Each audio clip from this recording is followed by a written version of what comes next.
Association. Take it away, Amanda.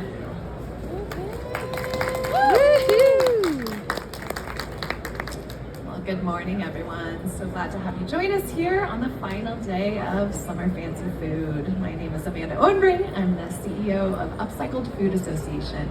I'm really excited to share with you the latest and the future of upcycling. So let's get into it. So Upcycled Food Association is about 4 years young, and we are a global membership-based trade association. And our core mission is to accelerate the upcycled food economy. The first task we undertook about 5 years ago now as the association got together was to define what exactly is upcycling. A lot of people have been practicing this for generations, but we really got together and formalized the definition you see here on screen. So really the 3 pillars of ingredients that otherwise would not have gone to human consumption, are procured and produced using verifiable supply chains, and have a positive impact on the environment. Why is this important? So we had a really significant moment end of last year where the US Environmental Protection Agency updated its food waste hierarchy to become the wasted food scale. So we all know food waste is a massive problem. Ideally, we are preventing food waste first and foremost.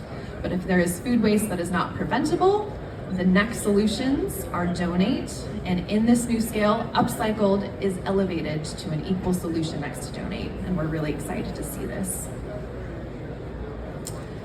So this is the scale of the problem. It is a global problem. Globally, 1/3 of all food produced is either lost or wasted. And essentially, if you were to take the emissions of the food waste, if that emissions were a country, food waste would be the 3rd largest emitter after the US and China. So it's a massive scale, but also a massive opportunity of how can we capture this delicious nutrition. There is market opportunity here, right? There's so much labor and water and love that goes into the food that we make that can be turned and alchemized into new products and new evolutions of what we're already handling day to day. And this is really a key consumer message as well. You know, as more folks are becoming aware of the impact of food waste and how food waste and drawing down food waste is one of the most important levers we can pull in terms of the climate crisis. Food waste is a very high impact individual action that we can all take and that companies can be providing to their consumer. So a little bit about me. I grew up in an agricultural area of the West Coast, specifically apple capital of the world, and grew up in the kitchen with my grandma, learning how to canning the stone fruits, canning the crops that are harvested every season, and learning from her what it meant to grow up in the Great Depression with 8 siblings, where the reality of life was that you could not waste food.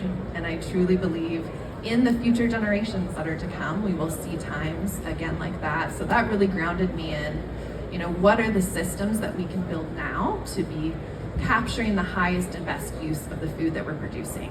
So followed a journey through climate philanthropy, through supporting the Sustainable Food Trade Association with project work, and spent 5.5 years of my time helping grow the global movement of 1% for the planet. That is also a membership-based movement birthed out of Patagonia, the clothing company, helping members across the globe commit to giving back to environmental nonprofits.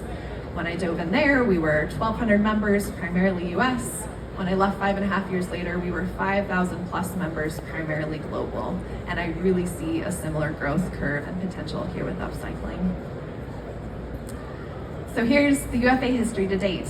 We got our start in 2019 with 9 founding CPG members that were all doing this thing and wanted to get together to formalize, let's share best practices, let's come up with a definition. And then that led into creating a standard that became Upcycled Certified. Upcycled Certified launched in the US in 2021, expanded internationally in 2022, and fast forward to today, end of last year, Upcycled Certified, the mark that you'll see out on pack, has been acquired by our partner organization, Where Food Comes From. So they're growing the certification out in the world while we're the membership-based community. We're really excited to have over 240 members in over 20 countries, and we work with companies across the entire supply chain. Whether they have an existing upcycled product or not, we want to be the home to share those best practices, bring members together across sectors or in similar sectors to really have that power of community coming together to grow this movement. And here are some of the products that you might be familiar with or might not be familiar with. You know, our roots are very deeply in CPG. It could be a ramen that is made from sake brewing byproducts. It could be using the whole fruit of cacao. It could be an ingredient that's going into another product. So a very wide range of where you'll see upcycling products out in the world, as well as our membership spans the entire supply chain that I mentioned. So working with everything from retailers to the technology innovators to the researchers, really diving into the science behind upcycled. So members here at Summer Fancy Food, here are some folks that you can hop down and see, ask them about their upcycled stories, ask them how it comes to life in their products. So we have these on screen, including a special thanks to Specialty Food Association as a member. And then we have 2 members also right on this floor, Fancy Pants Baking, you can see right to my left at 1444, as well as Oracle NetSuite provides a discounts to members through their membership with UFA. So here's a little bit about the scope of the industry as the whole. You know, we're seeing a lot of interest and a lot of growth specifically within upcycled as an industry whole, but specifically also ingredients. And also seeing a lot of interest in what are the other applications just beyond food with upcycling. Pet products are a big growth market right now. Home care, personal care, clean beauty. So there's a lot of very creative applications of how upcycled can come to life. And what does that mean for consumers? You know, it's been really interesting to think about where trends are now and where trends are going. I was just at New Products Conference with Prepared Food Magazine, and this top line here was really, you know, the innovation teams in the room planning the products that are going to be on our shelves in 5 years from now, and really seeing the leading drivers, especially for younger demographics, being good value, tasty, and exciting. And these are, you know, common traits that upcycled really hits across the marketplace. So really seeing products and brands leaning into those claims. Equally at Expo West this year, Nielsen is sharing, watching, you know, the explosion of certifications and claims within the marketplace, and now being able to see some of those trends over time. And they're really finding when products have a claim that is across ideally 2 to 4 pillars across animal welfare, environmental sustainability, social responsibility, and sustainable packaging. Those are really the fastest growing emerging brands and emerging new products. So having those trends over time. And what does that equal at the store shelf, right? This is the volume of upcycled in products.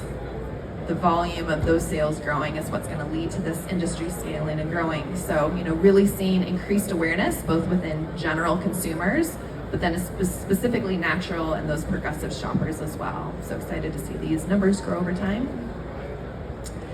And really that's, you know, thanks in part to Upcycled Certified being on all your grocery store shelves in almost every segment now. So, you know, you can see numbers here from early launch back in 2021 and growing over the next 2 years. So Upcycled Certified is now managed by Where Food Comes From. They're growing that out in the world, and they're working with almost 100 companies that have over 500 products and ingredients that are now available. And of that total impact to date since the certification launched in 2021, 1.25 million tons have been diverted from landfill.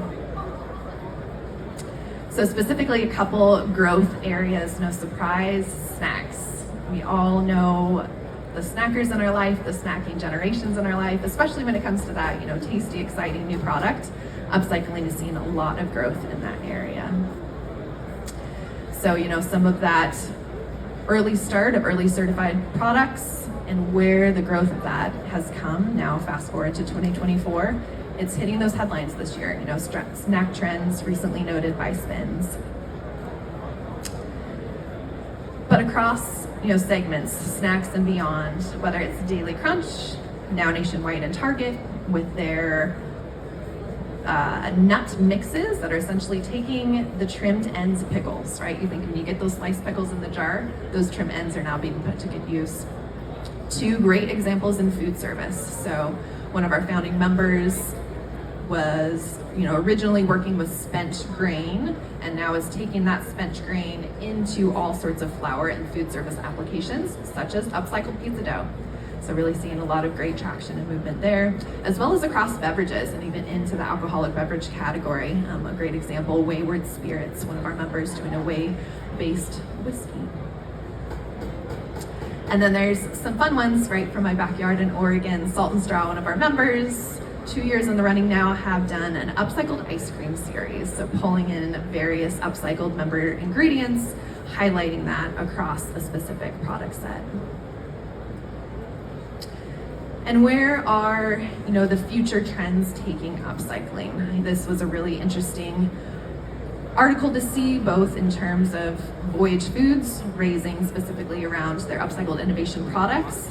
But if you note, right, the headlines that this article is coming under, there is a lot of application in the novel or the substitute ingredient space, especially for certain parts of the supply chain that are undergoing that stress from climate change or economic conditions.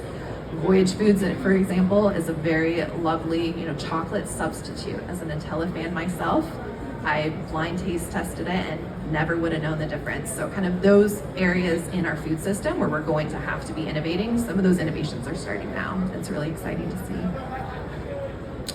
And then, that application at scale. We have in the audience with us Anna Hammond, CEO of Matriarch Food, who won the Emerging Leaders Award last night. So congrats, Anna. And really, thinking about where are we eating food at scale? So, noting here, food service is where over 50% of meals are eaten in the US. So how can we start getting upcycled into those streams? And this was a great case study and work that Anna and her team did with Google, really taking that to scale. And then some highlights from recent consumer survey the Cool Down did just a couple months ago now, really looking at, what are the consumer behavior trends over when they hear of upcycling or when they're making that upcycled purchase. They're really thinking about, okay, some are weighted towards food waste. Some, are thinking about it with a risk focus. Others are saying, okay, is this gonna save me, cost, money, or time? So really interesting to see those trends.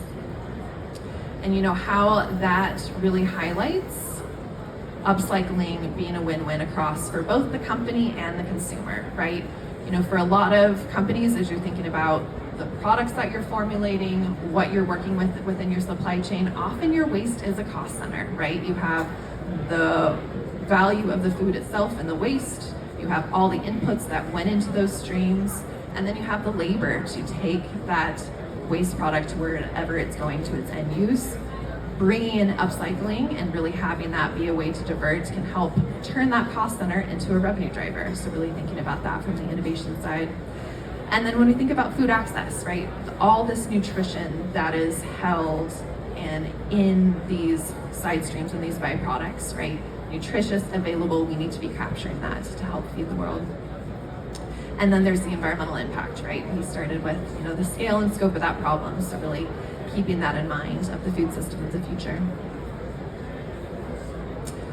So, what are we up to at Upcycled Food Association today, literally in June? So we've always marked actually what was yesterday, Upcycle Day. And for the first time this year, we've expanded into an entire month-long celebration. So happy Upcycled Food Month, the first ever.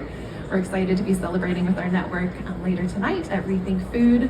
Invite you to check out upcycledfoodmonth.org. We've got a variety of continued activations, including a shop up deal guide where our members have got together to offer discounts to the consumers at large, including Misfits Market, who's here with us today.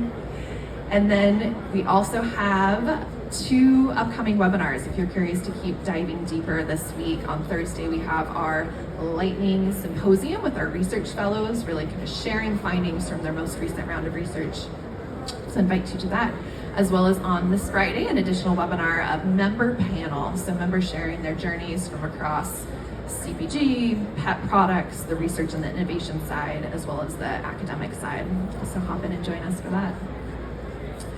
And then as you think about, is there, where in our community do you fit, right? We have all sorts of different shapes and sizes and availability for you or folks you know to become members. So I invite you to learn more, jump on the website, talk to our team that's here today, and we'd be happy to share with you more about membership. So as we wrap up today, I wanted to invite you, part of Upcycled Food Month is we are just gathering broader consumer awareness data around what is your awareness and exposure to upcycling. So if you're willing to hop on this QR code, we are doing a survey and gathering that consumer data throughout the month of June. So share your opinion, tell us where you're seeing upcycling showing up in the world,